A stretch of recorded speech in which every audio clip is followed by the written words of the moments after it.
Hey everybody, it's me, Gretchen Rubin, coming to you live from my apartment in New York City. And with me today, special treat, is the brilliant Susan David. Thank you. Yes, who's been my pal for a long time. We're interested in so many of the same issues. Absolutely. And she is here to talk about her fantastic new book called Emotional Agility.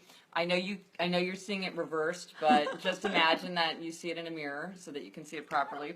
But as we get started with the conversation, please say hello in the comments. Tell me where you are, because as always, I get such a kick out of seeing where people are watching from. And also, Susan has been nice enough to say that she's going to give away 3 copies of her book, Emotional Agility, which we're going to hear all about. But if you want to be eligible to win in the U.S. and Canada, answer this question. When it comes to emotions, are you more of a bottler of emotion or a brooder of emotions? And so, Susan, before we get into like the big picture of emotional agility, just tell us what it means to be a bottler or a brooder. Sure. So a bottler of emotion is someone who tends to push emotion aside. So they might say, well, I'm really angry with my boss, or I'm really upset with my wife or my husband, but I'm just not going to think about it. I've got this project to do. Right. I've got so much to get on with. At least I've got a job. So a bottler is someone who pushes emotion aside and has a tendency to do that. A brooder is someone who, on the other hand, tends to dwell in emotion. Why am I feeling what I'm feeling? This is terrible. Why did this happen? Why did my boss do this? Oh. And interestingly, people can also co-brood. Co-brooding is when you go out with your best friend and you have a big fat moan about your mother-in-law.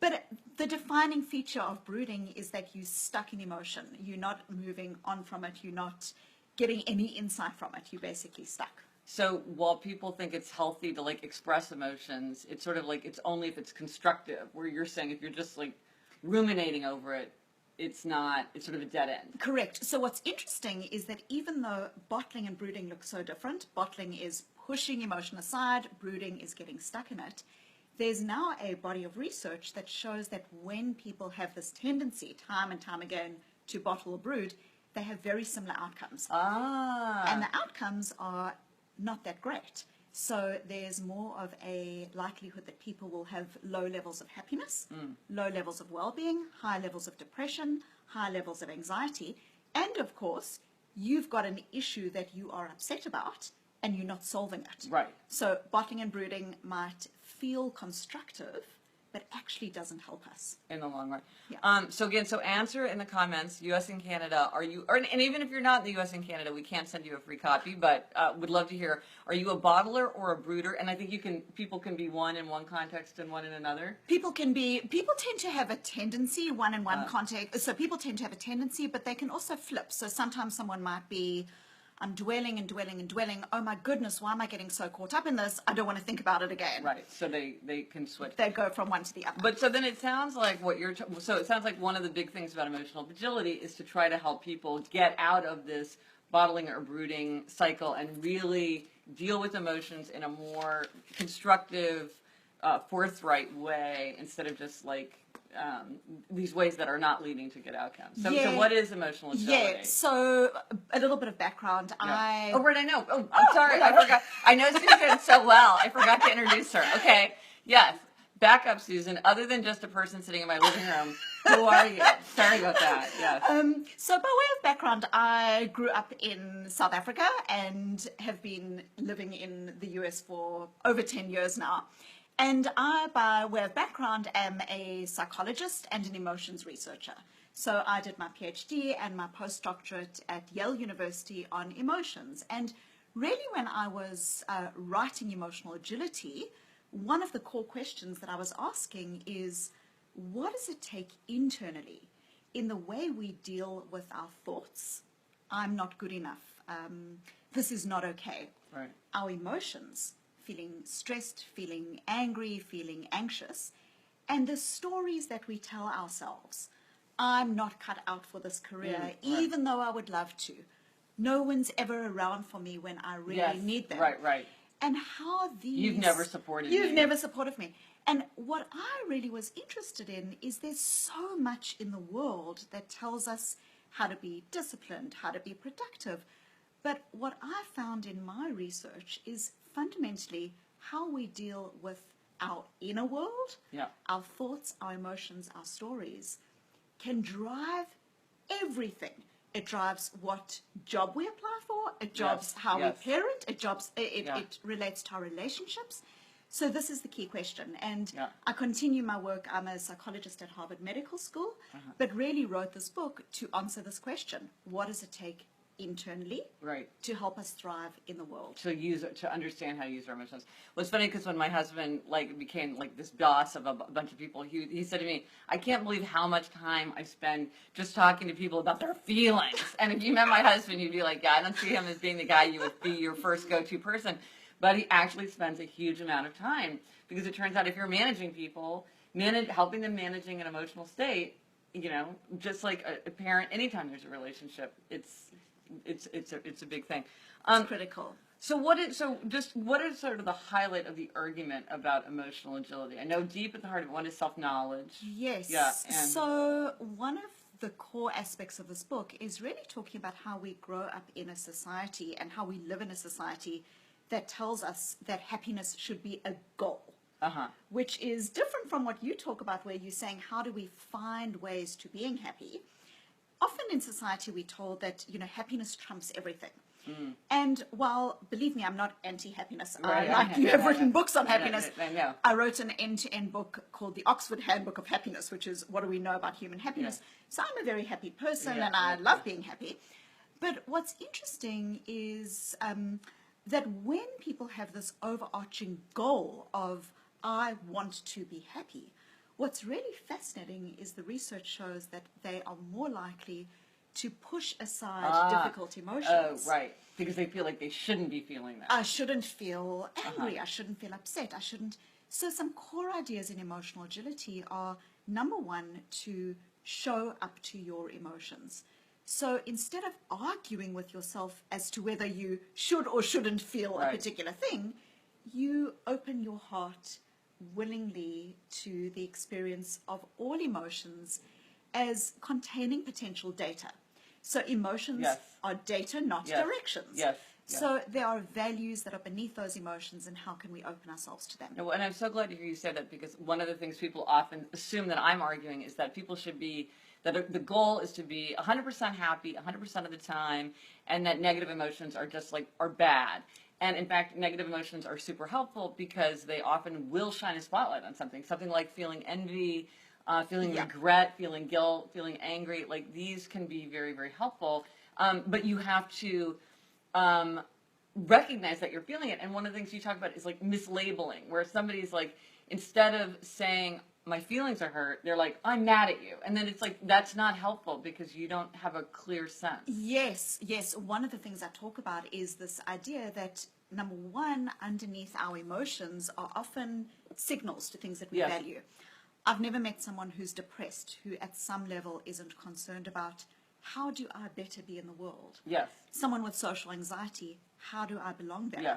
Someone who's upset with my idea was stolen at work, issues of equity and fairness, and so on. Yeah. So beneath our emotions are often signs to things that we value. Yes. And if we push those aside, then we don't enter into a space where we can set goals and shape our direction effectively. But absolutely, one of the aspects that I talk about in emotional agility is that often what we do is we use very broad brushstrokes for emotions. I'm angry. I'm mad. I'm sad. Or even the most common one is, I'm stressed. Yes. So someone who comes home from work and says, Yes. I'm stressed. How was your day today? I'm stressed. And the next day, I'm stressed. Yes. There is a world of difference between being stressed versus disappointed, stressed versus angry, stressed versus betrayed, etc. Yes. So imagine if I was working with someone as an executive coach and the person said, I'm stressed, and I just took that on face value. Right. I might say, well, learn how to delegate more. Yes. But what if what's really underpinning it is, I thought that my career would have been different. Right. And that my legacy would have been greater. It's a different conversation. Yes. So what's fascinating is that when people are able to take what feels like a big emotion and say to themselves, what are two other options? Right. What else might I be feeling here? Right.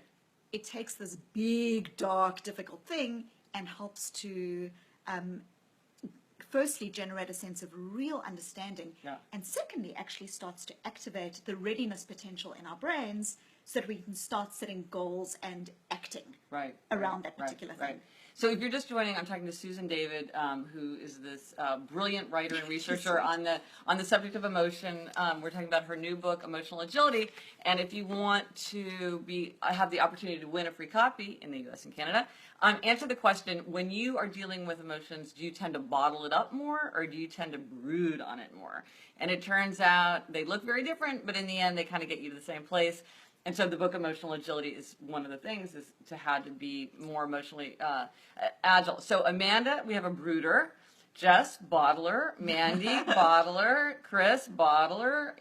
Neil in the UK, brooder. Mary says both, depending on the situation. That's interesting. Susan says, bought the book. Good. Thank you, Susan. Gold star for you. I'm a brooder. It's interesting. I wonder if brooders are more likely to buy the book because they're more in touch with the idea that they want to manage their emotions more. And brooders might not recognize. Possibly. That's kind of interesting. Leora says, I'm a brooder. It takes my husband to snap me out of the brooding and to tell me not to let emotions hamper my productivity. Ooh, that sounds like a bottler coming into conflict with a brooder. It doesn't always work because sometimes I'm in the heat of the moment and I feel like he is not entertaining my emotions, so I need better ways to handle my emotions on my own without it coming to our marriage. Now, I think Leora is like, so yes, this is something I think a lot of people are like, I'm trying to explain my emotions. You think I should just like focus on getting things done. Like, what would you say to Leora or somebody who's been in a similar situation about like how to have a conversation about managing the emotions? So one of the things that Leora is talking about in the question that I think taps into some of the essence here is Leora saying, I almost need to have strategies myself before someone is coming to me and saying, snap out of it, snap out of it. So don't go to somebody with your luggage. You've got to have your own plan. We need, and this is why partly I wrote the book. You know, what is the skill set that's so important to us? So a couple of things is, I would say, first is this critical importance to show up to your emotions. So if you find yourself getting into a stage where you like, oh, you know, I'm mad, and you're starting to tell stories about why you're so mad, and you know, because he never gives me credit. My boss never gives me credit. He never puts me forward. He doesn't suggest that I'm the one who gives the presentation. Correct. He overlooks me. Yeah. And so what starts to happen, and what I talk about in the book, is how we get hooked by these emotions. So we'll say something like, I'm upset, so I'm just not going to take his call, or I'm really frustrated, so I'm just going to shut down. And so a core sign that you are hooked is when your emotions and thoughts are calling the shots, rather than your values, who you want to be in your relationship. So a couple of things that I would say, Leora, is number one, don't punish yourself for being a brooder. It's really important to be compassionate and to just notice those emotions in yourself. This is a critical aspect of how we can be kind. So you're not going to a stage where you're saying, oh, I'm thinking too much and this is terrible, but rather... It's not that he's right and I'm wrong about the way I'm dealing with this, So open your heart up to those emotions. Try to... and quickly go back to somebody who just joined, bottling and brooding, just like remind people what that means. I push emotions aside, often in the service of some other goal, some other project. Well, and it sounds like her husband, he said it's interfering with your productivity, so that sounds like bottling strategy. It needs to be shoved aside so that you can get on with it. Brooding is getting so stuck in the emotion that I can't move forward. So a couple of key strategies that I talk about in the book is firstly, trying to label your emotion. When people are brooding, they tend to get so stuck in their playing and overplaying of the experience that they forget to actually say, what is it that I'm really experiencing in a nuanced way? Right. So you might be saying, I'm sad, I'm sad, I'm sad. What are two other things that might be going on for you? Right. Are you, disappointed? Are you feeling betrayed? What else is really happening? I feel lonely. I feel isolated. I feel like left behind. I feel like everyone else is succeeding and I'm not. I feel ignorant. I feel, So that's really important. Another aspect of trying to move yourself out of brooding is simply noticing your emotions for what they are. They do contain data, but they are not directions. So who's in charge here, the thinker or the thought? Who's in charge, this one emotion Or me, Yeah, the person right. who is big enough to experience many emotions, who's in charge this one story Right. of this isn't okay or Right. things are unfair, or me, the person who is actually big enough and capable enough to contain all of my stories.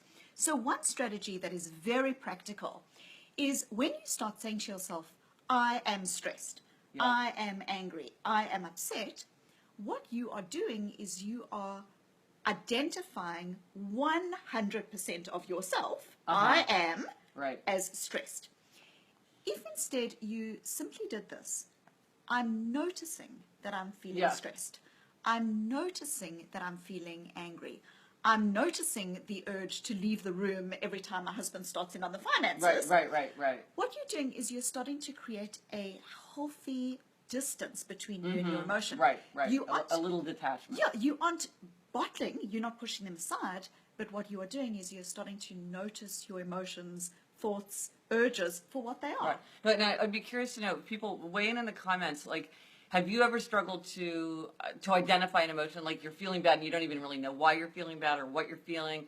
Do you have like a go-to thing? Like, I feel like so many people do say they're stressed, like, Yeah.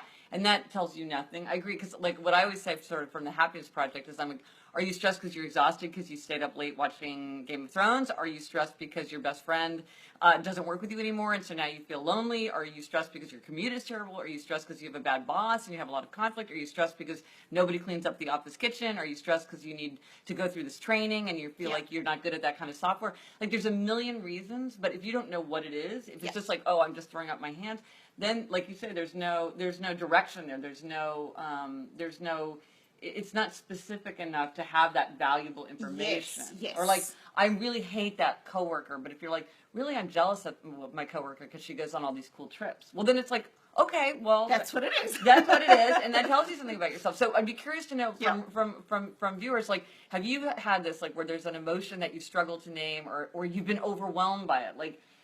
Somebody was telling me that she was at work and she's like, I was feeling really angry and then all of a sudden I just started crying. And I was like, ooh, I think you need to dive into that a little bit more. Like, she seemed to have no awareness of, like, what was she actually thinking or feeling or what was driving. And then you feel sort of out of control of yourself. Yes. And that is not emotionally Yes. agile. That's emotionally at sea. Inagile. Yeah. So interestingly, one thing that bottlers, as opposed Yeah. to brooders, often find is that. Yeah. So what they do is they push the emotion, and then it upsurges. And in psychology, we call this amplification.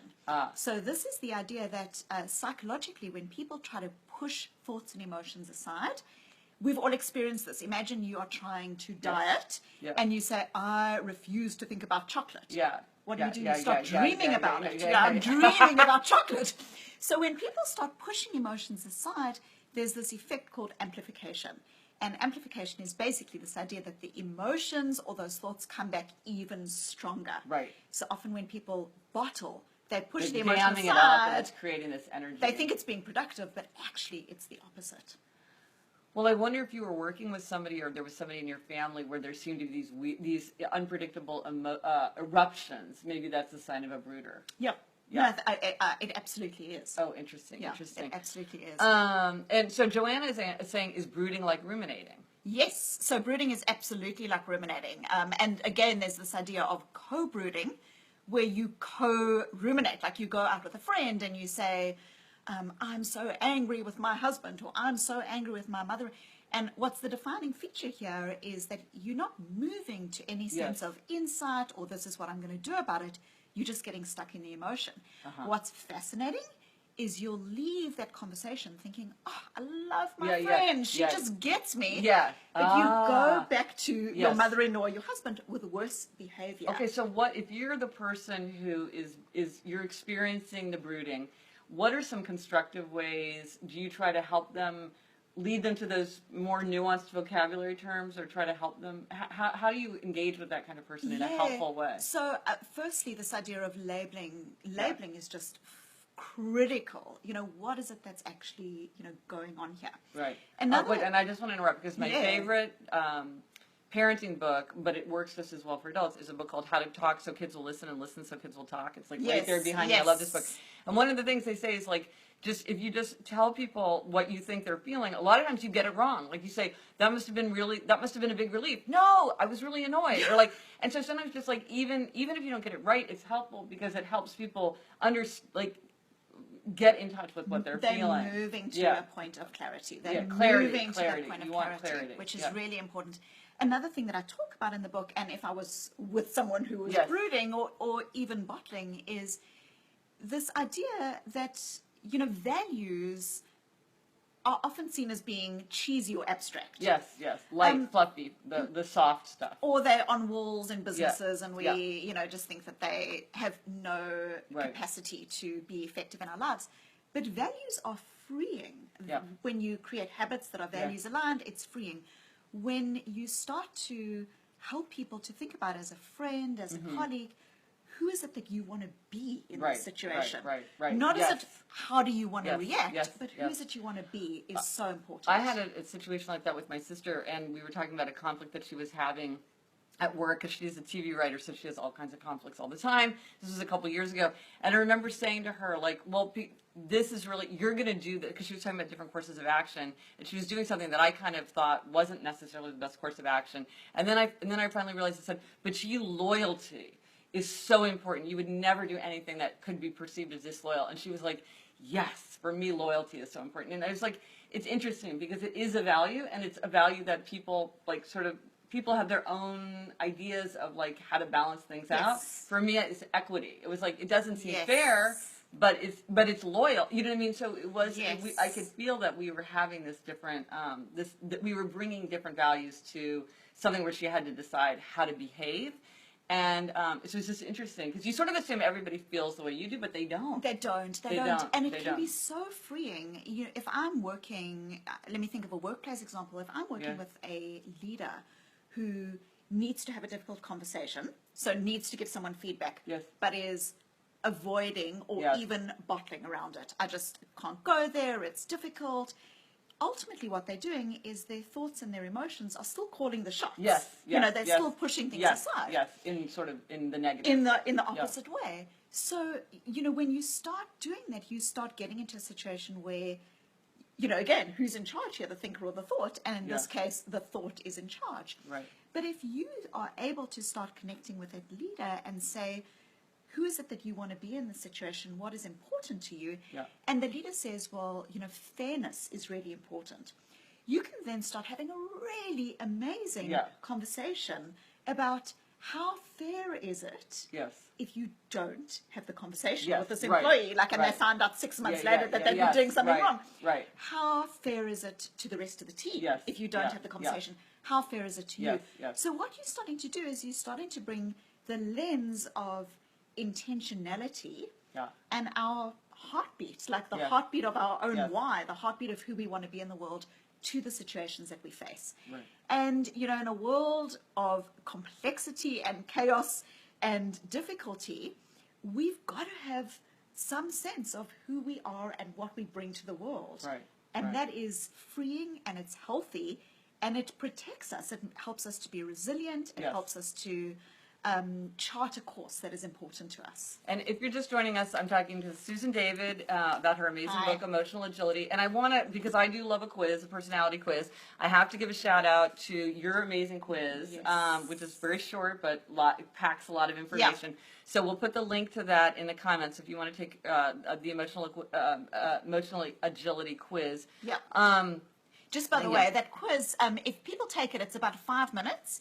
And from it, what you get is you get a 10-page customized report actually on different aspects of your emotional agility. So it's fairly substantive, and a lot of people find it even though really it doesn't take you that long to take it, it actually can give you a lot of information. No, I mean, people love quizzes. And if you want to take my 4 Tendencies quiz, you can take my quiz. I'll put a link to that too. I love quizzes. But one of the things that was reminding me about my 4 tendencies is, because in my 4 tendencies, one of the things I realized is that people really do have different values. Like, as an upholder, and I don't know if there's upholders watching, for us, spontaneity is not a high value, But Yeah. for rebels, spontaneity is a very, very high value. And if you're talking to a questioner, the idea that something's arbitrary, to them, they're like, I'm out. If it's arbitrary, like, I don't want to do that.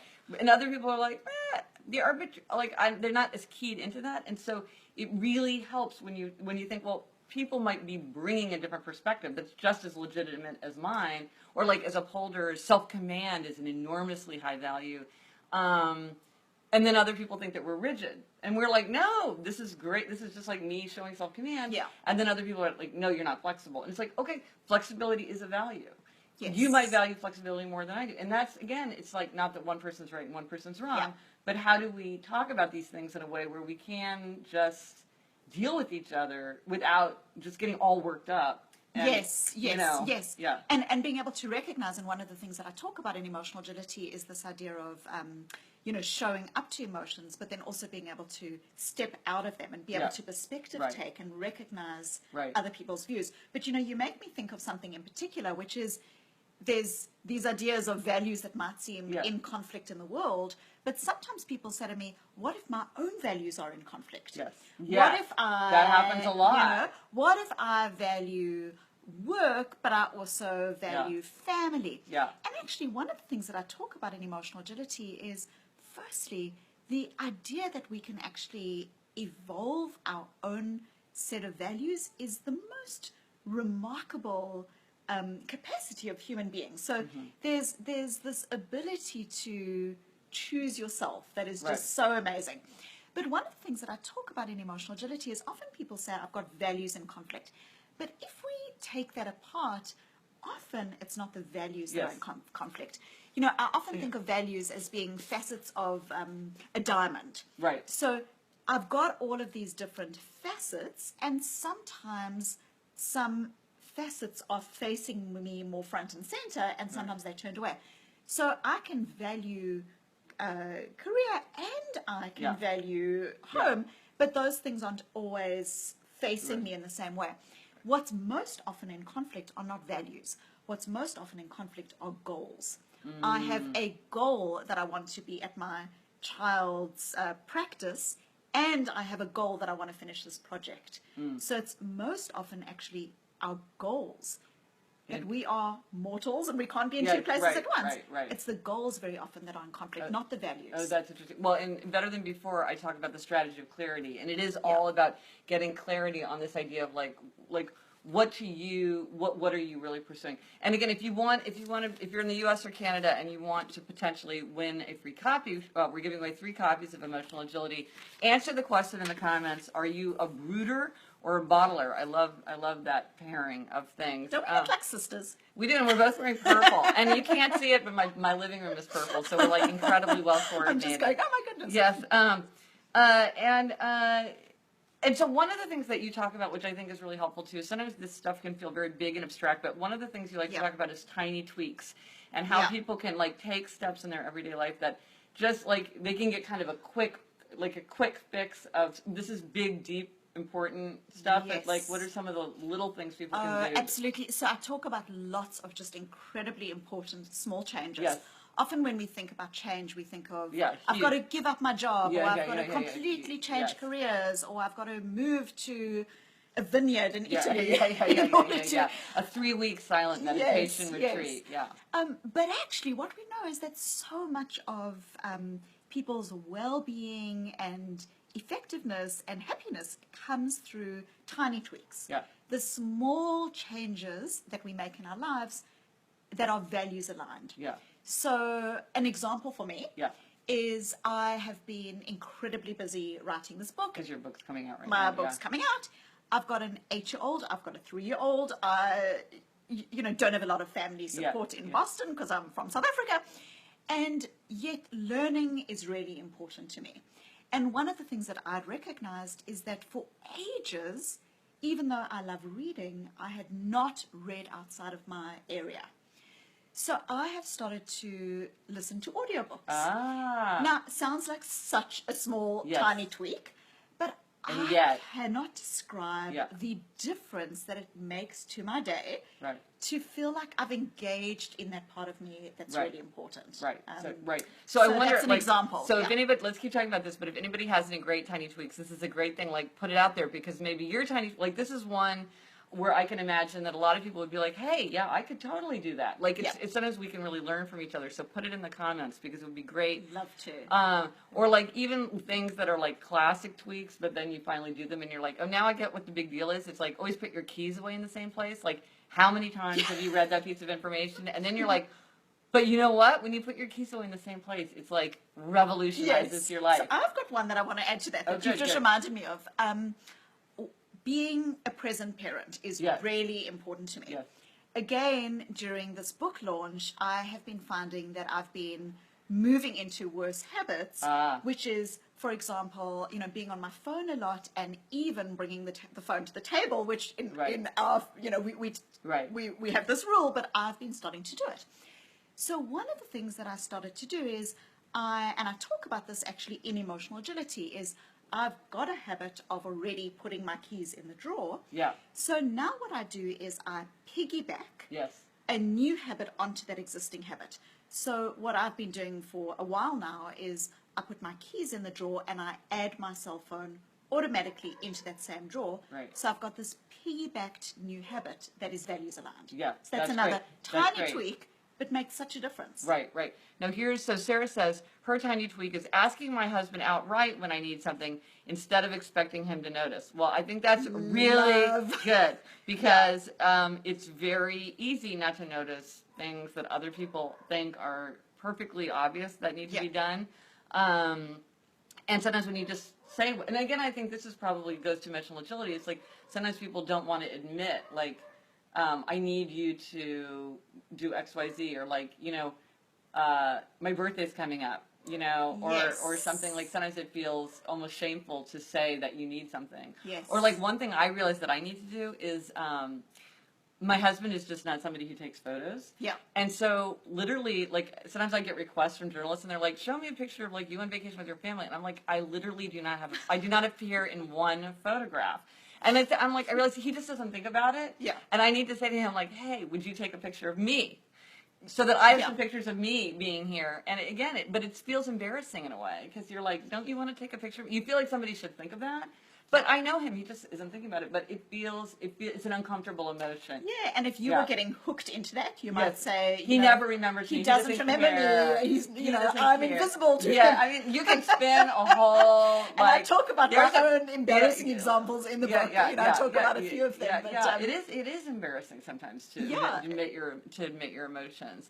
So I want to hear more people's tiny tweaks because I love a tiny tweak. One that people have said that I think just really resonates with so many is, how when you've been in a relationship for, however many years, how there's these little things that you take for granted. So, for example, your 16-year-old son comes home from school and you, like, barely looking up from what you're doing, say, how was your day? Yeah. And your son barely looking up from what he's doing says, fine.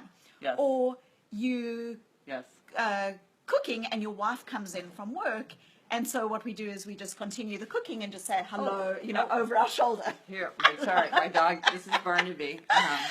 He's not supposed to be down here, but but that was a big tweak in your life. Here's a cameo. Yeah, Barnaby.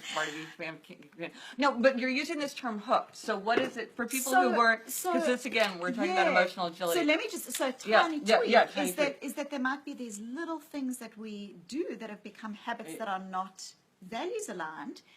And if you can, construct a tiny tweak, which is when my spouse comes in from work, I always get up from what I'm doing.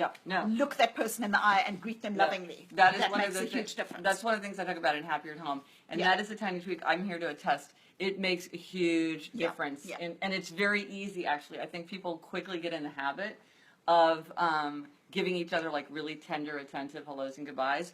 But I think it's one of the most effective tiny tweaks that you can make because it really changes the atmosphere of your household when people really feel recognized and like they really feel. So I think that's an amazing one. But back to this idea of hooked. So explain what this idea of hooked is, being hooked by emotion. So effectively, the idea of being hooked is that your thoughts, your emotions, your stories are driving you rather than your values. I always think about that very beautiful Viktor Frankl quote. Oh. Between stimulus and response, there is a space, and in that space lies our power to choose. Yes. And it's in that choice that comes our growth and freedom. So often what we do is we don't create any space between our stimulus and response. My husband's starting to talk about something, I'm going to leave the room. Right. I feel like a fraud at work, so I may as well just keep quiet. Yeah. So what we do is our thoughts and emotions and stories are calling the shots. And that's when you're hooked. That's when you're hooked. Because they're driving the ship instead of you driving the Yeah. ship. So I wonder if there's been a time when you felt hooked, when you felt like you were caught in an emotion and it was driving you and you didn't. I think the thing that you talk about really is that space. Yeah. And that's like the hardest thing to create. Like if you don't, you're like, if I could remember to count to 10, I wouldn't be in this predicament. It's like it's so hard when it just comes rushing so quickly. Yeah. So a lot of what you talk about is how do you create that possibility. How do you create the possibility? And so much of that is by recognizing our patterns. Yes. Getting into a space with our emotions where so much of the doing of the pause happens before we actually even need to pause. Yes. So if we attuned to ourselves and attuned to our needs and attuned to things that drive us, we become so much more able then. If we even have a good sense of like, what is important to me in my relationships, that can be a steering action that helps us to create that pause. Right. So an example for me is I talk about in emotional agility how many years ago, and I go into this, very difficult experience that I had where a colleague had actually blatantly stolen an idea of mine. And I was so upset about it. And I called my husband and he said to him, like, you will never believe what's happened. And he's a physician. And he answered the phone and he said to me, I'm sorry, Susan, I can't talk now. I've got a patient lying on the table waiting for an emergency procedure. Plonk. Okay? And he put the phone down. And so my being hooked was the one time. Yes. The one time yes, I met him. I hear it. You can feel it coming. And it feels so justified. It feels so justified. And so, instead of having a reasonable conversation with my colleague, I spent 3 days in a snit at my guiltless husband, whose only crime was trying to save his patient's life, which is ridiculous. But it makes complete sense. Once I became clear on what is a value in my relationship that is really the crux of how I want to live that relationship. And for me, what I came to is the idea that I want what I call a clean relationship. A clean relationship is where there's no need to walk on eggshells or there are conversations that we can't have because the other person's going to explode. So clean relationship is this clear way of communicating that just feels central to who we want to be with each other. So there's no bottling and there's no brooding. There's no bottling, there's no brooding. There's just this clearness and sense of how we want to be with one another. And once that became part of our conversation, it enables me so much more to not get hooked, to not be driven in those ways. Well, and what's interesting is the listeners, everybody's talking about how that is the great challenge. Christian says meditation and yoga practice help create space. I think that's something a lot of people say. Michelle says, how do you open up and talk to someone who only cares about their own feelings, thoughts, and needs, that only listens to response and not to actually understanding what you're feeling? Well, that, again, it's like, how do you deal with, no matter how emotionally agile you might be, how do you deal with somebody who, maybe it sounds like it's a brooder, because we were talking about brooders and bottlers. Brooders are ruminating, and then the bottlers are pushing it aside. But somebody who only is talking about their own thoughts and feelings, and so then maybe can't even engage with your thoughts and feelings because they're so overwhelmed by their own emotional state that they can't enter into a... And this is an aspect of brooding, which is that people who brood so much of the airtime, even though you're doing it with great intentions, which is you trying to solve this issue that's cathartic, So one of the issues is that it doesn't actually create space Uh-huh. for anyone else, Oh. for other people's feelings. And it you're can just- be very difficult in relationships. So one thing that I'd suggest is, you know, there can often be in that kind of situation, a situation where the person feels like, I'm seeing all of your feelings, but where are my feelings? Yeah, how do yes. And so what's really helpful is to enter into what is a shared goal here? Ah, What is a shared objective? Like, what is Okay. mutually important to us that we can both agree on? Because when you do that, you're moving away from the space of me versus you, Right. and much more of how do we want to be with this together? okay. So what you're is super, important you're here? super annoyed with our boss. You feel like he, well, blah, blah, blah, blah, blah, blah. But so how can you and I together think about how we can create an office atmosphere where everybody feels like their contributions are valued Yeah. or something like that? Yeah. So it's like, I'm going to enlist you, or Yes. we're going to work on something together. Yes, this is So- something that it's not about a me versus you, but it's Yeah. actually about how can we Right. move to a space that So, feels right. okay for Now, us. and again, if you're just joining, I'm talking to Susan David, who's Hello. Yeah, yes. And Barnaby was just here. My dog just ran through. We're talking about her book, Emotional Agility, and we're giving away 3 copies of the book. And if you are in U.S. and Canada and want to possibly win a free copy, we're asking the question: are you more of a brooder or are you more of a bottler? And it sounds like people really get those terms. It seems like the Yes, listeners. yes. Oh, here's a good tiny tweak. I love a tiny tweak. Sylvia says, upon starting the day, I turn on the radio as opposed to the TV so I can be more physically productive and still be entertained and informed. Oh, so this is like about Yeah. how you can like not just sort of sit and be mesmerized by the television, but you're Yeah. actually getting dressed and Yeah. everything, but you're still getting the information that you want. Yep, And like, yep, that's a great time. that's to a great Yeah. tiny tweak. And also, do you have any examples of when you've been hooked? Hooked being driven by thoughts and emotions. Your thoughts, your emotions are in charge. Right. Effectively. Yeah. I think this is probably something where people might even be more aware of how other people are hooked than how they Yeah. are hooked. Because I bet it's one of these things where, like, first of all, if you spot it, you got it probably. But also, like, you see how other people do it. When it's Yes. you, it feels so. Yes. It feels so justified. And of course, I'm going to be Yes. upset. Totally preoccupied with this thing that happened. But when other people are doing it, you sort of have more. You're Yes, like, yes. yeah, They're key signs. They're key signs Ooh, that yeah. our thoughts and emotions I love are key driving signs. us. Okay, Yeah, and what are the key stories. signs? So a couple. Number one, are you in busy mind? Busy mind is when you are starting to plan conversations of, I'm going to say such and such, and he's going to say this and that. I do that. Rehearsing. Okay. Yeah. When you do that, Yeah. you need to Okay. know that you Okay. are likely hooked. That's not good. The Yeah. second is that we often, when we are hooked, we don't get hooked in new ways. We often get hooked in patterned ways. So you imagine you grew up in a family where it was very difficult to state your needs because your needs in that family were unseen. And so you might have learned that how you get by in that family is to make yourself invisible. That when I show up too much, when I make my needs known, I'm belittled or, Right.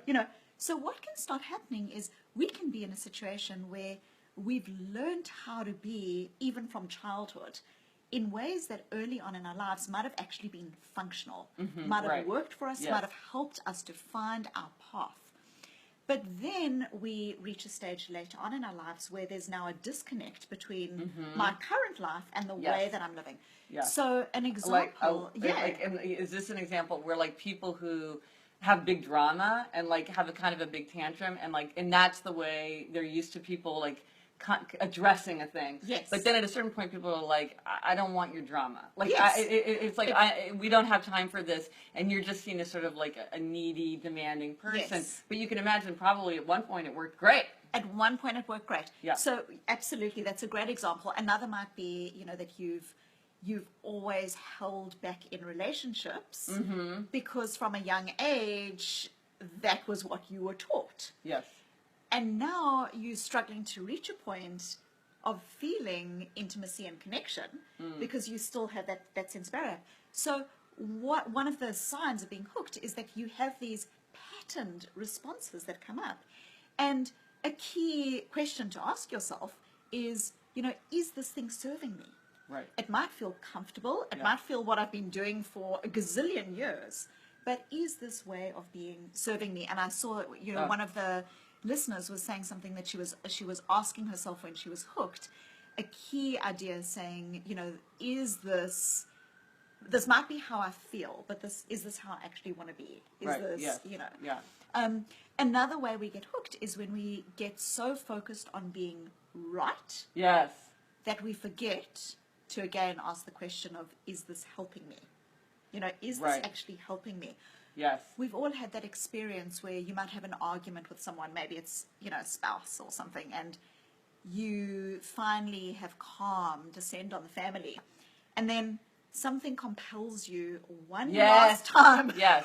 Yes. Final last word. To gotta get it in. say to Yes. the person Yes. why it is that you're right. Yes. In Yeah. so many aspects Yes. of our lives, leaders, Yeah. managers, Yeah. parents become so focused on being Yeah. right Yeah. that they forget to ask themselves, is this thing actually serving me? Well, and I'll tell you where this comes up a lot, if you know the four tendencies, is this comes a lot with questioners. Because it maddens questioners when people are doing things that are inefficient or unjustified. They want to know the reasons for why. And I've heard from so many people where, as a questioner, they get fired, or they're seen as not team players, or they're seen as insubordinate because they're asking questions, and the person's like, well, you're not accepting my authority, you're not accepting my judgment.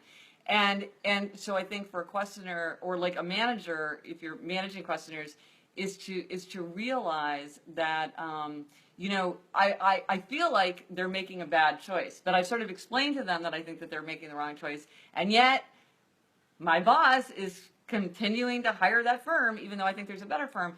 But really, I need to say, in this situation, I've made my argument. For whatever reason, I am not being heard, but if I keep pushing it, I might really jeopardize the trust that my manager has in me, or the goodwill of my team, or and really think about, well, where is this going? Because just saying like, but you're all wrong and I'm right, like in the end, that it's like they may have considerations you don't know about, that you may not have the full picture. Sometimes actually, sorry, along those lines, what I talk about is this idea that, imagine, and we all do this, sometimes we have arguments that we struggle to let go of, sometimes at work we struggle to let go of an opinion. Families can break up through this thing that this person did that was wrong to me, and I can't even remember what it was. But so sometimes the way that I think about this, and I talk about this a lot in Emotional Agility, is imagine if the gods of being right came down and said, you are right. Like, you are right. Yes. You still get to choose how you want to be. Right. Being right is well and good, but as individuals, we still get to choose how we want to react. Right. And sometimes what that means is that we need to let go. Yeah. We need to let go and hold lightly our opinions. Right. Well, one thing I always say is, like, no matter what you think is most important or whatever, you can always choose to do something out of love for someone else. So, like, maybe you think it's ridiculous that, your family wants to get up at 8 a.m. and open Christmas presents, because you're like, why can't we just sleep till 10? There's no difference. But you can say, like, even though I think it's crazy to get up at 8 a.m. when we could all sleep late, it's like you can still choose to do it out of love. And again, it's like saying, like, I'm going to let another value sort of trump. Well, it's interesting because I'm back to this idea of bottling and brooding. And again, let us know in the comments if you're a bottler or a brooder. And we will, and then you'll be eligible to win a copy of Emotional Intelligence. But it looks like it's very common for people to be paired with the opposite. So Chris says, I'm a bottler and my husband is a brooder. Some things just don't get talked about. Lisa, I'm a brooder married to a bottler. Communication can be challenging. Jen, brooder married to a bottler. We're struggling with communication. So, so are there some sort of like quick, things to keep in mind that you would say if you are, and I can imagine at work, people might be paired that way too. Like if you're in a pair with somebody who has kind of the opposite coping, because they're both, you said they're both not constructive, but in kind of opposite ways. So I think that the challenges for each and the tasks for each depend on who you are in that pair. If you are a bottler, bottlers tend not to as easily show up to other people's emotions. Okay, they want you to bottle too. They, I'm getting on with this, so you should be getting on with it as well. There's this beautiful phrase in South Africa where I grew up. There's this beautiful phrase, sawubona. And Sawubona is a greeting that you hear on the streets every day. It's a Zulu greeting for hello. But what it really means is, I see you. Ah. I see you, and by seeing you, I bring you into being. Right. Isn't yeah, that beautiful? Yeah, I yeah. see you, and by seeing you, I bring you into being. So bottlers, often because they push their own emotions aside, they feel that everyone else should do the same. Yes. And what this can lead to is the other person not feeling seen, Yes. effectively feeling invalidated. So a really important skill for bottlers to learn is to just show up, to be there, to be connected, and to create a space where that person Yeah. can feel what they feel, and even necessarily sometimes say what they feel. Right. There's fascinating research looking at this in children, that when children are really, really upset about something, if the parent bottles, if the parent says, don't worry about it, everything, right, you know, right. let's love, push it aside. You love parties. You, know, you always have fun at Grandma and Grandpa's house. Yeah. That actually can exacerbate, it can make these emotions amplified.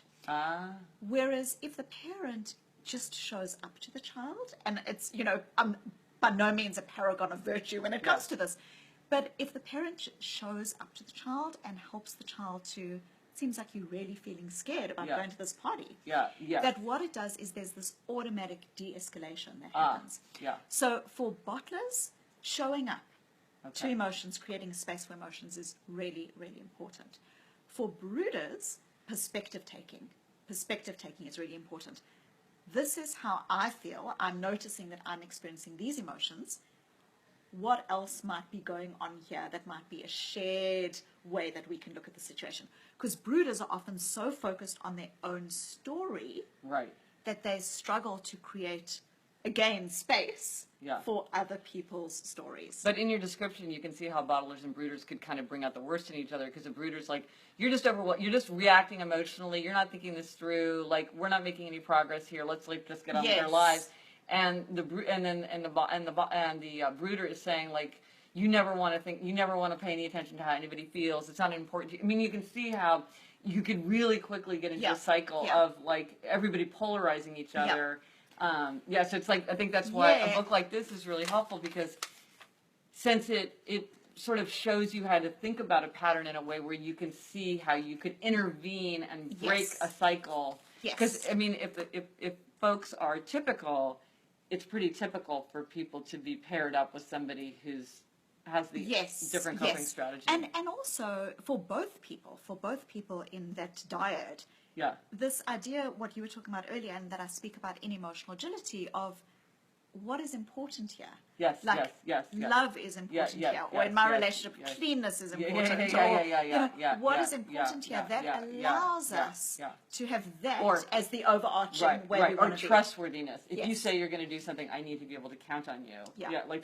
Well, so Eileen has a really good question on the bottling brooding. If bottling and brooding are sort of the two unhealthy ways, what's your term for, like, the healthier? Is that agile? That's emotional agility. Absolutely. And what do you say? What would you say is kind of the key definition, if you like? So emotional agility is the ability to have any number of difficult thoughts, feelings, and stories. So it's not that you're happy all the time. No, because life is fragile, and life is often a struggle, and life doesn't go according to plan. Right. And your colleague does. You know, your colleague does irritate you. And so, you know, what I'm talking about in emotional agility is really the idea that the world is not a perfect world, and we as human beings need to develop a skill set that enables us to navigate the world as it is, not as we want it to be, but as it is. So emotional agility is the ability to experience any number of difficult thoughts, feelings, and experiences, and still make choices and bring yourself forward in ways that are values aligned, connected, and intentional.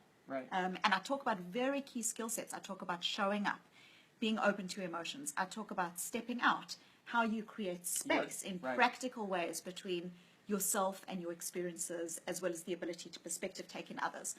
I talk about this idea and these are the 4 steps, because in the book you sort of lay out, like, the 4, if you want to get this, it's, like, very clear what the 4 steps. So now the third step. The third step is walking your why. the idea that we are, as humans, so often subject to social contagion. Someone Yes, gets upset, yeah. so we get upset. Yeah, Someone's yeah. looking at their cell phone, we look Yes, at our cell yes, phones. yes. And yet, if we have a stronger sense of what our values are, there's this amazing body of research that's showing that values are not these arbitrary, bizarre things Yes. that are kind of cheesy and abstract, but really, Yes. the way I talk about it is that they are qualities of action. Yes. That today you get to make a towards move or an away move from your values. If your value is something around health, you go to the cafeteria and you get to make a towards move where you're choosing something at that cafeteria that is values aligned, or you are moving away.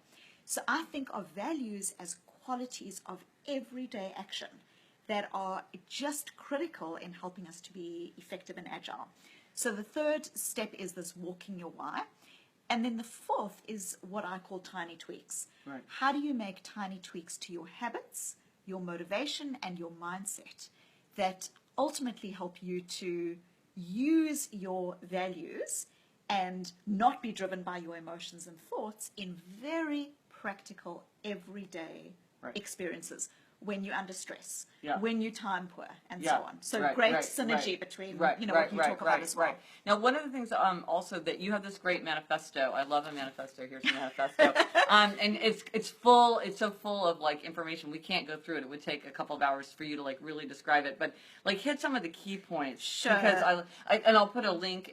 Elizabeth and I talked about manifestos at our live event, and I feel like a manifesto is a great way. Like if you're struggling with this, like coming up with your own manifesto is a really great way to get clarity of thought. Yes. And so what are Yes. some of the highlights? Well, And let again, me- I just want to say, this is Susan David, Hi. my twinsy. Yes.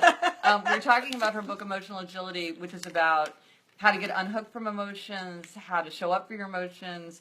We're asking the question, are you more of a brooder or a bottler when it comes to emotions? And answer that in the comments and maybe get a free copy. And now Susan's going to talk about this So really let me cool manifesto. choose a couple. I'll choose a couple. I'm sure they're all your favorites. They're all my but- favorites, but I'll choose a But is couple. there one that like you feel like resonates with people that you talk to the most? Like where people are like, oh wow, now I get that. 4, actually. Oh really? Okay. Okay. That's good. I'm not gonna do- It's a good I won't do manifesto. 4. It's a Okay, good manifesto. So the first is, I talk about this, accept your full self, good and bad emotions, Yes. the whole package with compassion, courage, and curiosity. Acceptance is a prerequisite for change. This is critical. We live in a world where we so often feel like we are in a never-ending Iron Man or Iron Woman competition. Yeah. And that if you're compassionate towards yourself, if you're kind Yeah. towards yourself, you must be kidding yourself, weak, Yes, lazy. It is the opposite. It is, People yes. who create a safe space for themselves are more honest with themselves. They are more able to change effectively because they aren't self-punishing. Yes. They are able to be. So this is just so important, being kind to Yeah. yourself and welcoming all of your emotions. There's no emotion that's wrong or right. Right. It doesn't mean you need to act on your emotions, but Right. there's no emotion No, it's like that saying is like, wrong or right. it's not like if I'm jealous because my sister like got this great new promotion, like Yeah. that somehow that's shown like that's so wrong of me. I should feel happy. Yeah. I should Yeah. feel I should happier for let her. go of that. Let Right, go of it. right. Acceptance is a prerequisite to Yeah, change. that's good. Here's one that people love. Think of areas in your life where you might have what I call dead people's goals. Ooh, Okay? dead people's Dead goals. people's goals. Ooh, okay. I want Okay, to you hear wanna from hear this? listeners on this. All Okay, right, dead people's so goals. dead people's goals. I don't want to be rejected. I don't want to fail.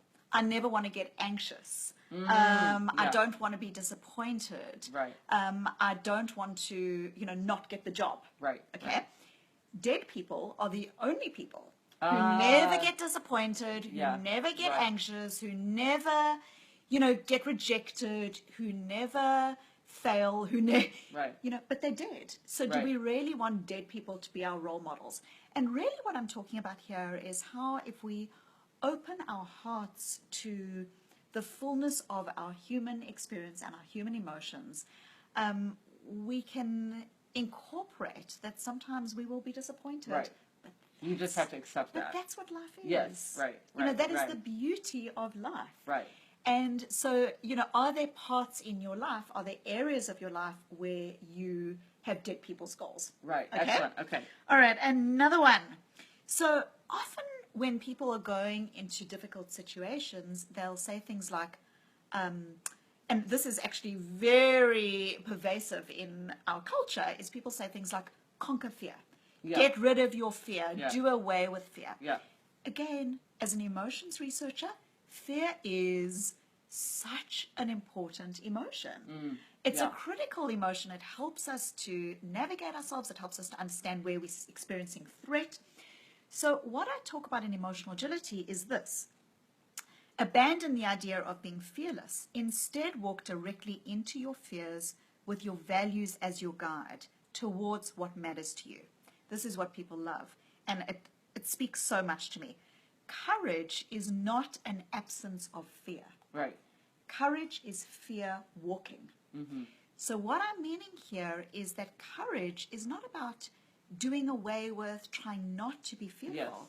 It's rather about noticing your fear compassionately and kindly and still choosing Yeah. to walk in the direction of what Right. is important Like, to you. I am terrified at the thought that I'm going to get up in front of 30 people and give the presentation tomorrow, but I'm just acknowledging that it's like, I feel afraid, but I'm going to really prepare, because then it's like the fear can help be constructive. I'm going to really prepare. I'm going to check my slides. I'm going to go to the room. I'm going to do all those things to Yeah. try to manage the fear and not sort of say I shouldn't feel afraid. It's no big deal. And that doing that presentation might be a core part of who you want to be in your Yes. career, Right. who right, you want to right. be as a leader. So Right. it's I need to- towards what yeah. is critical to you. Yeah. Yeah. And last one is, there are a number here, but learn how to hear the heartbeat of your own why. Learn how to hear the heartbeat of your own why. That might sound really esoteric, but we so often live our lives in our heads. Yes. Intellectualizing, and we stop thinking even about what is truly important inside of me. Yeah. So an example here is that often people will have goals, but the goals are what I call have-to goals. They're goals that are driven by, a sense of shame or obligation. Yeah. My parents are expecting me to go to medical school. Correct. My doctor's at me to lose weight. Yeah. Right. Yes. I call feel those red herring shamed, habits. Yeah. I feel shamed into doing it. So have two goals. What's so interesting is so many of us have two goals, and we even wrap ourselves up in have to language. I have just to in go to case the it's meeting. not- yeah, I have to, what I have to do. go to the meeting. I have to be on dad duty today. Yeah. What we know is that as soon as we have to do something, our brains want us to do the opposite. We often push and reject. So a want-to goal is a goal that is driven by an intrinsic sense of what's important to you. I want to lose weight because I'll feel better. I'll feel better, or I'll see my children grow up. Yeah. And what we know is that when we have want-to goals that are connected with, truly what's important to us, those goals are more likely to be sustained over time. They're more likely to be effective, when there's give and take, when there's stress, when there's time pressure. Right. So those are awful. No, but so again, I'm talking to Susan David about her great book, Emotional Agility. But Eileen makes a point, which I think I would love to hear you talk about, is that it seems like a lot of people are brooding about the election. And I think it's a very emotional, turbulent time, just generally in the United States, because we just had the election. And so just to turn it into kind of a how-to that might help people. If you're in a situation where you're in an environment where people really seem to be overwhelmed by emotion, is there a way to navigate that? Or you feel overwhelmed where it's really interfering with my ability to get my work done, or because you don't want to bottle it and just be like, it doesn't matter, I need to get on with things. But how do you acknowledge this emotion and in a way that's healthy for you and for other people too? So again, I would say one thing that's just really important is labeling. Because so often when we're upset, we'll just be, it's ridiculous. And, my husband actually has this verb for me. He says to me, not that I get indignant, but I indignate. Oh, right. Yeah. You're indignating. So that's funny. If you're in brooding, you're often in this phase of indignation. That's often what. So important parts of it are, number one, labeling emotion. Number two, not saying that you shouldn't or should feel something, but being able to, I'm noticing that I'm getting angry. Okay, I'm okay. noticing that I'm sad. I'm noticing. Yeah. Try to find the values that are Okay. underneath those emotions. Okay. Is Right. it that you're disappointed? Is it around issues of equity and fairness? Is Right. it, you Yes. know, what is the value that's Yeah. underneath that Right. emotion? And then what are choices Uh-huh. that you can make Right. in your everyday life that are Right. values aligned Uh-huh. around this particular So situation? in a way, you're taking something that is very distressing to you and trying to think like, well, how can I turn this to the good? Because it's going to make me all the more committed to my own values in my own life because I'm trying to channel Yes. instead of getting hooked where I can't. I'm trying to like actually use it. Use it effectively. And what does that look like? What does it look like in your community? What does Yeah. it look like for you around your Thanksgiving table? Yes, What right, does it yes, actually yes. look like? Yes. So when you start getting Yes. into that frame, you're not doing away with the emotion, but you're using that emotion in a way that's just actually freeing. It's Yes. liberating. It's But important. I think you just mentioned the Thanksgiving table. I think that's another example of a managing emotion. It's like,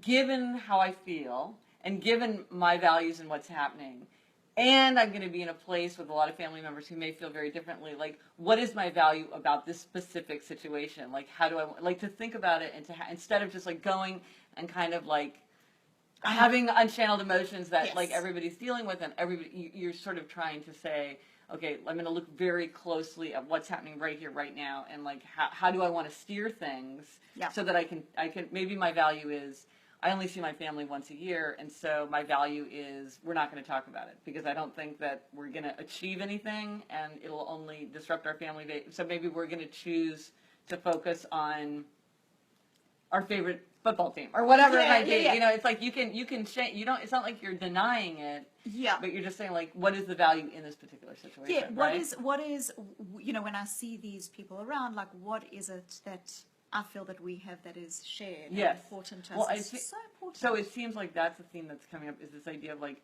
finding the common ground with somebody, and that can help emotions. Just really, really important. And then another thing that I talk about in emotional agility that I think applies to Thanksgiving is not being caught off guard. Yes. You know, when Yes. when Yes. you are, for example, more of a bottler, you might say, well, I'm just not going to say anything. Yes, yes. But actually, what we Ooh. know is that there was this beautiful article called "When the Imp in Your Brain Gets Out," and what this is you say, "I'm not going to say something to my boss. I'm not going to talk about this at the table," and then what happens is you let rip at your brother, or, Yes, you know, yes, in a yes. way that you like. That's then, not controlled, And, it's you know, not and then you've got a mindful. turkey explosion. Yeah. You know, Yeah. so really kind of noticing your emotions, labeling your emotions, choosing what you might let go of and what you might Right. not Really, let go like of. thinking about but it in actually advance, thinking having about a it. plan. And then also, what I talk about in the book is these things called if-then strategies. Yes, yes. I talked about that in So Better Than yeah, before. you know, if this happens, then you know I'm going to Yeah. focus on Yeah. centering myself in a particular way. Like you could say, like, if my brother-in-law needles me about what happened, I'm just going to say, well, let's just agree to disagree. You know what I mean? And then it's like, okay, or you know, Yeah. have like a thought about Yeah, how absolutely. it's going to go down. And you get into that space where you just feel, not that you're jostling with yourself internally, but that you actually Have a plan. Have a space and a plan, but one that's coming out of a centered way of being rather than just reactionary. You know, I'm going to not talk about it, or like I can't stop thinking about it, and so I'm going to, you know, cut everyone off. Right, which right, a lot of people right. are saying. Well, and then a couple of people may mentioned like so Brittany, for example, how do I stop a runaway train of negative emotions when they're spilling out and I feel like I don't even want to be saying what I'm saying in that emotion in that moment? So it's like it's when you're feeling overtaken by you are hooked. It's just.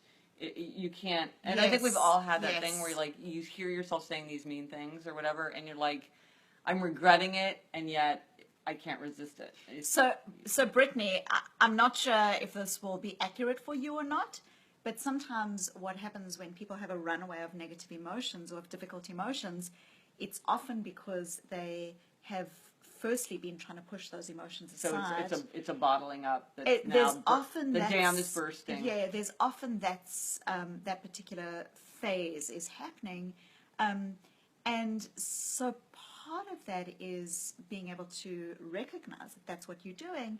Another aspect of this is that our emotions don't just tend to come out of nowhere. Yeah. Often what we start having is we start having physiological reactions. Like your heart starts your pounding. heart starts pounding. You feel breathy. You feel a knot in your stomach. Yeah. So those are often precursors to these runaway Okay. emotions. So you can be attuned to that. So being centered, being Yeah. attuned, a lot of people find that the skill of mindfulness is Yeah. really helpful because Right. it helps you to start. And Noticing. I'm not one of these people that think that you need to put the trash out in a mindful way. Yeah. But there certainly is a skill in being able to notice your emotions before they Right. get there, and it's a skill Right. that can be cultivated. Right. And so if you're just joining, I'm talking to Susan David about her book, Emotional Agility, which is really about this thing of like, how do we make sure that because emotions are they're great servants in that they can really help us live the life that we want, Yeah. but they're bad masters, and that when we feel overmastered by our Yeah. emotions, it's a very, very bad feeling. And if you want to potentially, if you're in the U.S. and Canada and you want to win a copy of the book, answer the question, are you a brooder or a bottler? And I think people really get these terms because we're getting lots and lots of comments I about love brooding them. and bottling. I think this is really striking a chord with people. So like Christopher and Michelle are sort of in agreement. Christopher says, I have to divide time equally between families. I have to make sure everyone else is happy before I am myself. Michelle says, I feel the same way, Chris. It's like I'm always being put on the back burner and my feelings are being heard and are not, my feelings are not being heard or my wants and needs met. So what would you say to people who feel like I'm like everyone is coming before me? Like I have my needs, I have what I want, and somehow other people are just like taking up that space. So one of the things that I actually talk about in this manifesto that Oh, I yeah. think is just so important is it says here, appoint yourself the agent of your own life. Ooh. And take Ooh, ownership of see, your own development, career, creative yes. spirit, work, and connections. Yes. I think for all of us, I think so many of us have this struggle, and I, completely empathize with it. Everyone lives their own life, and it's very rare that, or it's unlikely that my 8-year-old son is going to come up to me and say, "Mommy, why don't you take a day at the spa?" Yeah. It's unlikely Yeah, it is. that It my is. in-laws are going to offer to babysit Yeah. so that I can go, Yeah. away for a Spontaneously. weekend. It's not going to happen. Right. So part of our responsibility in this, I think, is about being able to recognize this in ourselves. Yes. Recognize that while we can show up to other people, we also need to show up to Yes. ourselves. And in some of the research that I've done, what I found, and this is why I talk about these tiny tweaks, is sometimes it's small pockets. Mm-hmm. It's not necessarily about changing everything. Sometimes it's about these small pockets that you make for yourself, for your own needs.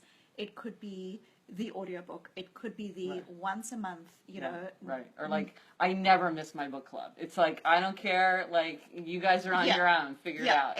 So it's, I think, firstly, kudos to you to recognize that and to say it and to create a space for yourself. So that's where the first step So is to say, important. I'm feeling this way. I'm feeling like other people are coming before me and no one. So the first thing is just like, that is the feeling that I'm having. Not like I shouldn't feel this way or I'm not feeling that way at all. I'm having this feeling. There's so much. And labeling it. I'm feeling neglected. I'm feeling exploited. I'm feeling taken for granted. I'm feeling ignored. I'm feeling like I'm being treated like I'm still 17 years old, even though I'm a grown person. There's a lot of things you could be feeling. Yeah. And there's so much dignity and grace in showing up to that in yourself. Yes.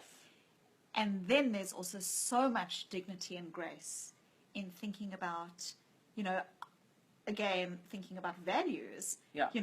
Fairness is something important to me. Yeah. Am I being fair to everyone but not to myself? Right. Care is important to me, and this is something that we often see with people who care for others. Yes.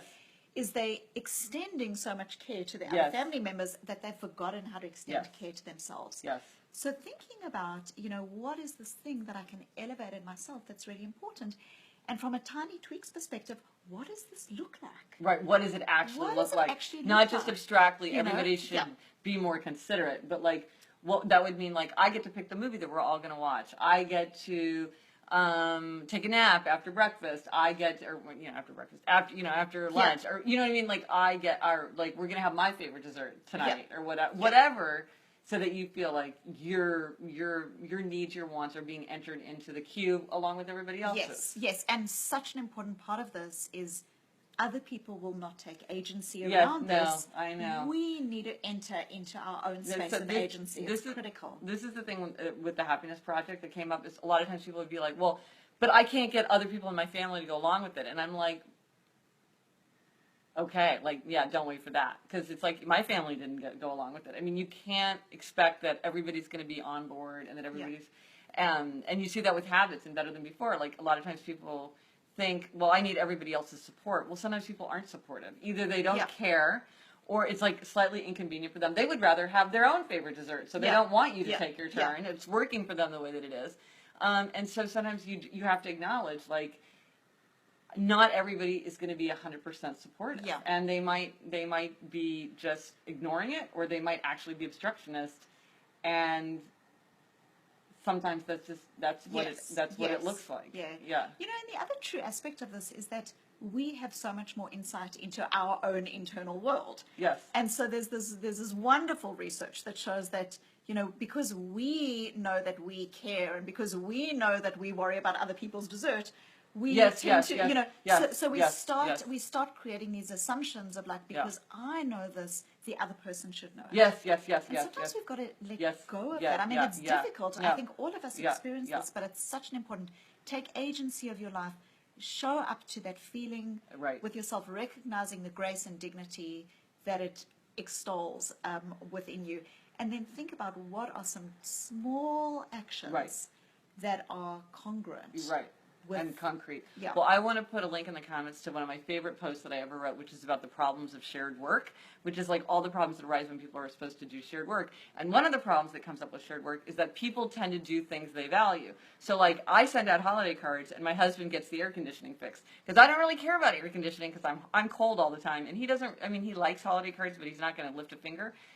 But you sort of have to say like, well, just because I want the garage to be clean, doesn't mean that somebody else thinks it's an important thing to do. And if they don't think it's important to do, they probably aren't going to be very cooperative. And so part of it is saying like, well, maybe something's important to me, but it's not important to you. Or I feel like, oh, I'm doing all this, and you don't even think of, people. I get so many comments from people who are like, I volunteered graciously for 3 months to do this task, and no one has said a word of appreciation or taken their turn. And then when they go to the people are like, I thought that was part of your job description. Like, I thought your job was to sort the mail, or I thought that was it's like, they're like, I didn't know that was like special favor. Like, so they just don't know. They literally don't know what your psychic process is. And they're not trying to be mean. They're not trying to, they're just not paying much attention. Yeah. No, so Claire says, this is interesting.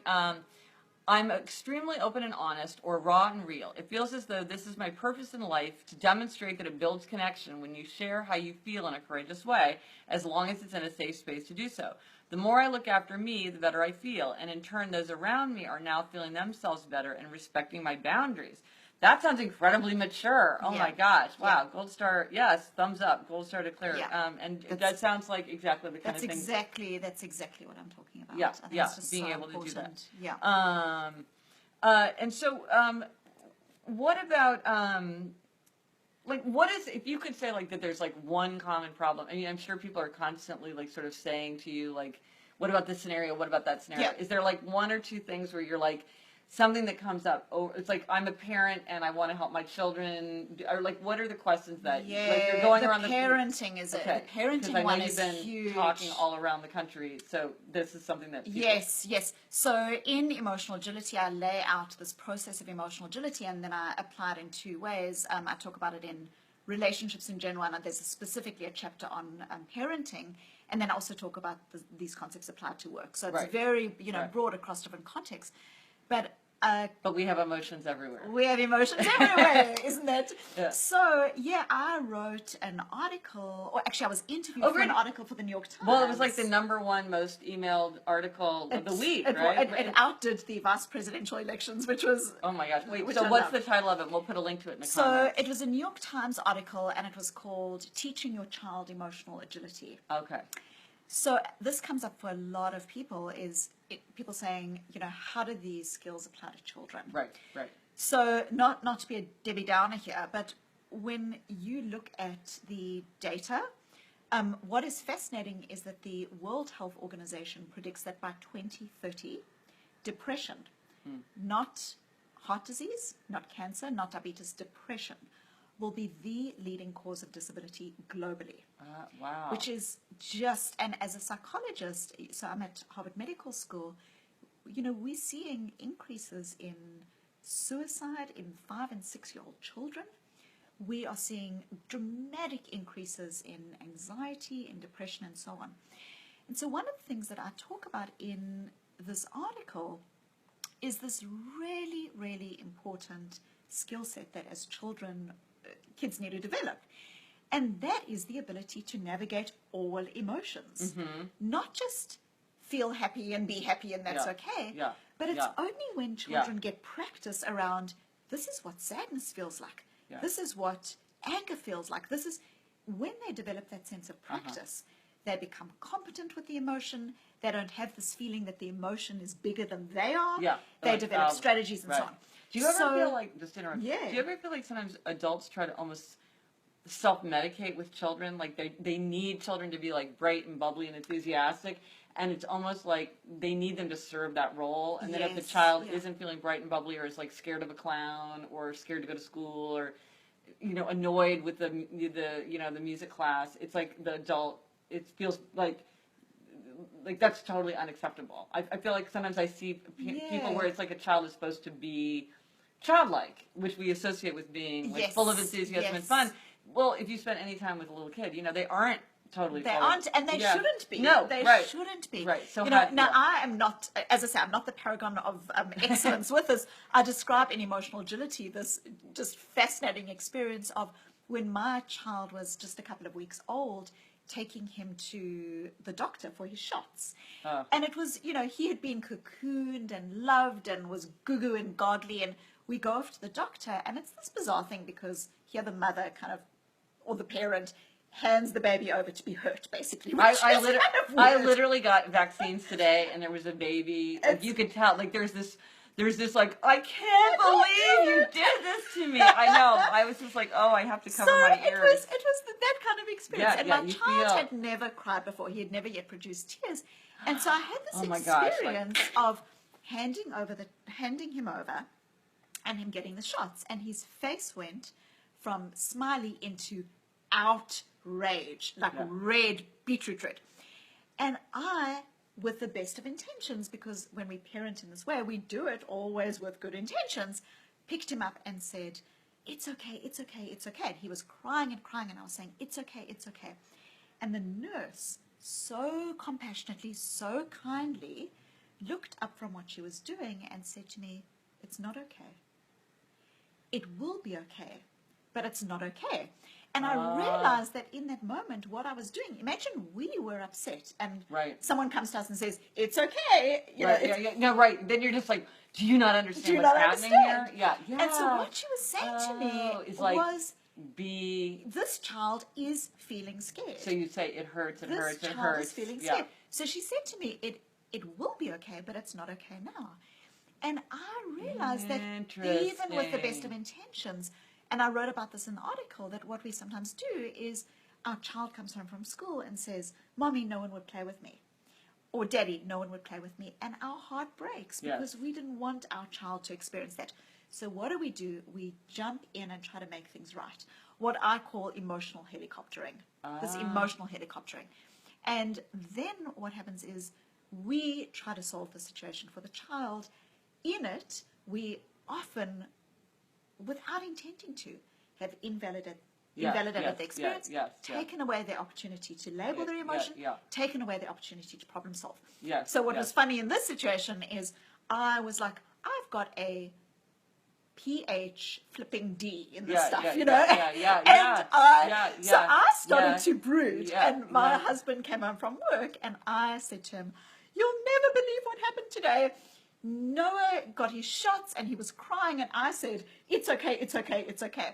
And my husband looked at me completely quiet, bemused. He's very funny, and I raged on for like 20 minutes. And then he said to me, "It's okay, Susan." Oh my gosh, It's that's okay. hilarious. It's okay. Like to be funny or To just be funny. Like, okay, He's just okay, really okay, funny. yeah, He's really yeah. funny.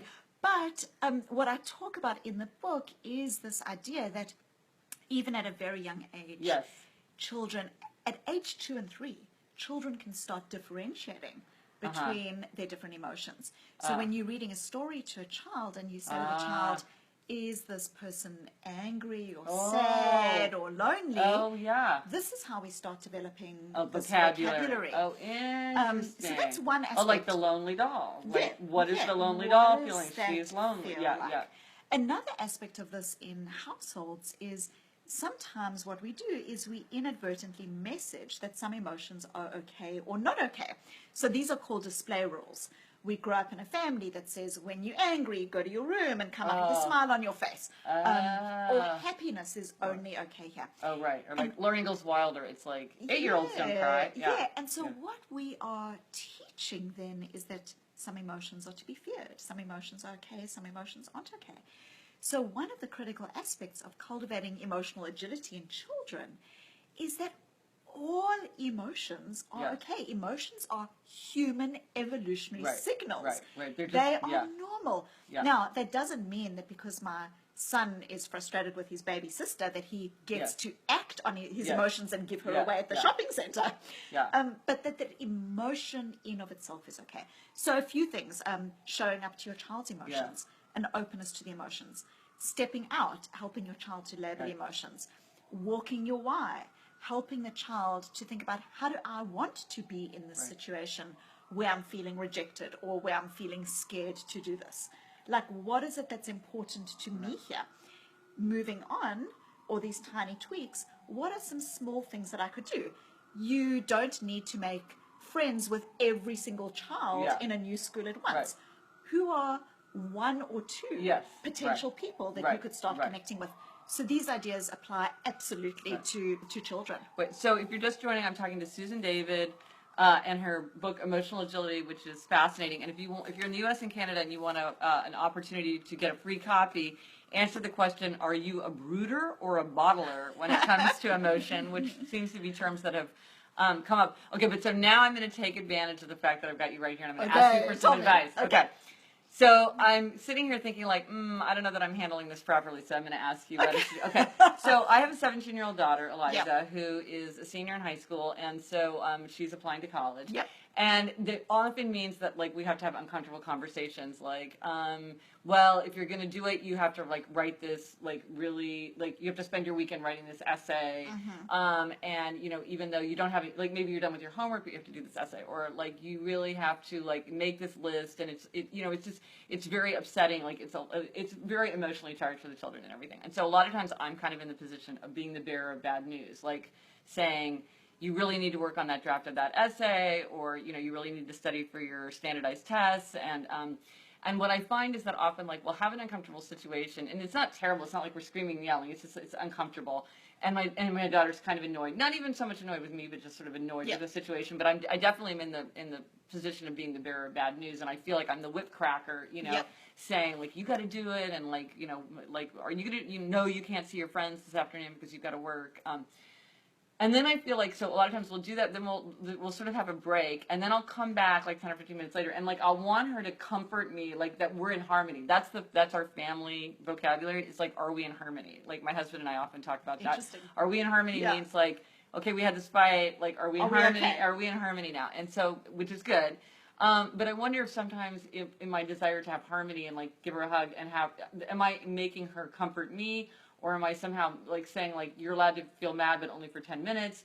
Or is this a good thing where it's showing like I understand that you feel bad and I just want to like show that I still love you? Like is this a good thing or a bad thing in terms of like I'm kind of wondering if it's a bad thing because it feels a little bit needy. It doesn't feel like it's coming from a mature place. It feels like it's coming from I need you to like give me a hug and tell me that it's Yeah. okay that I just was nagging you. Well, a couple of things. I mean, I think a really important aspect here, not to psychoanalyze here, Yeah. but I think a really important aspect is, it sounds, especially for a 17-year-old, autonomy is Yes. so important. Yes. And so, as much as you can, giving choices Yeah. rather than directions is Yeah. critical. Yeah. So I think that's just Yeah. really, really important. And I actually Yeah. talk about this in my book in different ways. Like, what does this look like? What does it look like? Yeah. But it that's a good does point. actually sound like it's you who has the need to Yeah. be comforted. Yeah, she's like, well, oh man, like I don't want to do it. You know what I mean? Yeah, So, yeah. And I'm like, yeah, like, are we still Yeah, okay? yeah, Are we- yeah, it yeah. I mean, it sounds to me like you have this sense of concern that you feel like you're being put in this position, Yeah. or like someone's put you in the position, yeah. and and that it's actually coming from. But maybe your that's sense. that's the sign. Maybe that's the sign that I'm hooked. Is that I feel like It feels needy. It feels like Yes. it doesn't feel like, oh, I'm in it. Like it feels like it's coming from a place not of That's- like mindful and purposeful. Yeah. It feels needy. It Yeah. feels And then the yeah. other thing that I Okay. would say to this last Okay, good. I asked. I mean, what are we going to do? the other thing that I'd say is if you can help her to surface her own values and her own want to in the situation, and maybe she's done Yeah. it already, that's an incredible motivator. So when someone keeps saying to you, like, you've got to study, you've got to this, you've got to, it can feel ultimately like a prison around us. Yeah. And then the person starts to rebel or, feel rebellious or even just feel resentful. Mm-hmm. But if we can start to, elevate what is it that's like really important to you here? Or there was this fascinating study that was done on exactly this, looking at kids who were studying for exams, okay? And when they were told that they had to study because they had to, pass, or because they had to do well, or because they had particular standards that they needed to get to, the children were more resentful, were likely to slack off more, and so on. When the conversation was elevated to, what would passing this exam mean for you in your future career? Or how would this help you with being a doctor? You see, this is the interesting thing where I really analyze that kind of thing very much through my own four tendencies, which I made up and whatever. Take it for what it's worth, because I feel like something else is actually going on there. Yeah. It's not, I wouldn't interpret that the way I wouldn't give it that interpretation. I would be saying that, like, for the questioners, they've had a question answered in a way that is now satisfying to them that wasn't satisfying before. Yes. But like for an obliger, if you said, I think you should learn this, but I'm not going to give you a test, then they wouldn't do it. They need anyway, so it's like my own psychic thing. Anyway, the four tendencies. I'm writing my book. Yes, this is her book. My book about the four tendencies will get into that. There's actually good synergy, but we'll no, talk about it there's another time. Yeah. But it's interesting. But again, that's an interesting thing where it's like, there's so many ways to interpret what's going on. And it's like, back to your point that you made a while back about emotions, it's like, you might feel like this is the emotional truth of this, but it might not be somebody else's emotional truth. Like, you've got your own psychic landscape, and you assume everybody sees the same thing you do. And it's like, it's only when you permit that space to open up that you see, this is just me. Yes. This is what I'm experiencing. Yes. So, piece of advice then. Yeah. Oh, good. Excellent. Good. Okay, I've got my pen. No. I mean, maybe you've done this, but if you're starting to feel resentful that you're nagging your daughter, and even resentful of yourself, feeling like you've been put in that position, is say that to her. Like, how could we come to a space? I'm feeling like I'm nagging you and pushing you away, whereas it's not my intention. Yeah. How can we, like, what is a better way for us to be doing this and involve her in solving it? But one of the things that's, maybe we don't want to keep getting into this, but one of the things that's interesting as a side note is I feel like there is this, and this is a very hard thing to manage, because again, and I think it's children and adults, that sometimes you do feel like you're nagging and you feel like you're being controlling and there's resentment. But then sometimes it's like you're actually like that, like saying to somebody like, well, let's make a list, or let's make a timeline, like, is actually a huge relief to them that somebody else is sort of going to help them walk through it. And so I feel like sometimes the emotion is also like, to your point of like, what's the value being served here? Or like, how are we doing this Yes, together? It's like, yes. is this okay? If we pull out a legal pad and start doing this, does this make you feel better? Do we feel more constructive? Or are you starting to feel resentful Yes, and angry at me agree, and like you're absolutely. rolling your eyes? Yeah. It's like the fact that I've got a yellow pad doesn't mean I'm being constructive or not or nagging. Yes, It's yes. like, what is the emotional What is reality? the intention But here? a lot What of is- times, yeah. it's like back to your point about being right. You're like, I am being constructive. Don't you see my Yeah. legal pad? And it's like, your legal pad is what makes me want to like strangle you. Yes. Yes. And so I it love is. it. It's this. That's why I think the title of your book, Emotional Agility, is so brilliant because it's like, it's just this idea of being able to, like have the flexibility to deal with like something that's changing Yes, constantly. it's the context. It's It's not being a able to be relationship. context, yeah. I mean, there isn't there's no template. There's no Yes. one size fits all because it's in motion all the time. That is just so important. Is, you know, if a manager's dealing with a difficult situation at work, or Yes. someone's dealing, often people say, "What should I do?" Yes, But yes, it's yes, like, yes. She it must get depends that on- all the time. Like you get like a 5-sentence email. Therefore, what should I do? And you're like, But it depends on the Yeah. context. And so what Yes. we need is we need our internal skills to help us to navigate that context, which is why I wrote the book. Yeah. Well, So- I have monopolized you No, for so no, long. no, So it's- again, the book is called Emotional Agility. I know that you're seeing it backwards, but it's a brilliant book about how to get unstuck, embrace change, and thrive in work and life. Which basically that's what everybody wants all the time. So and if you want to take Susan's very short but extremely telling quiz where you can find out a lot about yourself from taking a short quiz, we will put that link in the comments so you can look at that there.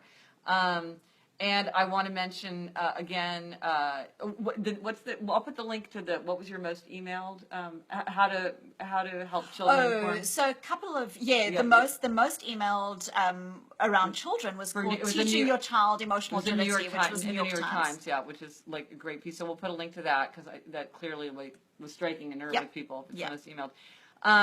And Emotional Agility was selected by Amazon editors as one of the best leadership and business books of 2016. And didn't it make some other list too? Yeah, it's been doing well. It's been making the rounds of all the lists. It's been good. And yeah, it's really getting. I think it's really getting a lot of buzz because I think it's clear too that I think more and more people are realistically understanding that like achieving your goals, getting success. It isn't enough just to like get the straight A's on your report card Yeah. or like to take the right software class. That so much of it It's about is this. self-management, Yeah. understanding other people, empathy, like being flexible in like when there's ambiguity Yeah. or uncertainty, and Yeah. like how do you bring your values with you wherever you go. And so the next live broadcast will be here at 10 o'clock, back to my new normal time of 3 p.m. Eastern. And as always, we will talk about stuff from the podcast or anything else anybody wants to talk about. Almost got the and but so again, thank you so much to Susan David. you. I feel like we could talk all day. We could. Yes. So anyway, thanks very much for joining us. Onward and upward. Thank